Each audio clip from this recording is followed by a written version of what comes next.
This Tuesday is a historic day in Tennessee. Welcome into News 2 at 4. I'm Eric Egan. And I'm Alex Dennis. Well, we are following some breaking news for you right now. After years of debate and protests, today final approval is granted to remove the bust of a Confederate general and KKK Grand Wizard from the Tennessee State Capitol. Yep. After a marathon discussion today, the Tennessee Historical Commission voting 25-1 to approve a petition waiver from the Capitol Commission.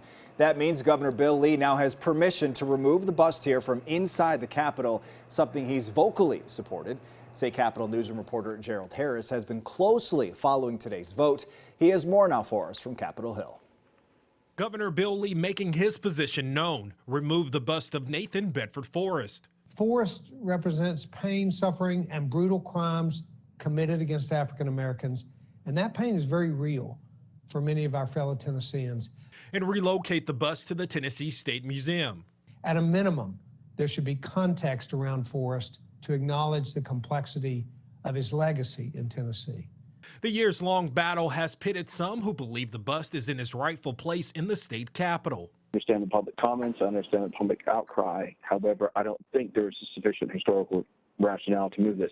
To those who say the bust represents decades of hatred. He was a war criminal, slave owner, Klansman, and Confederate general, and as such, he must be removed from the state capitol. The Historical Commission voted to accept the Capitol Commission's waiver to relocate the Forrest bust to the State Museum after 5 hours of discussion. It's welcome news for State Senator Brenda Gilmore, who has fought for years to get to this decision. Slavery, oppression, and bigotry are a part of American history, but we do not and should not celebrate these ideas today.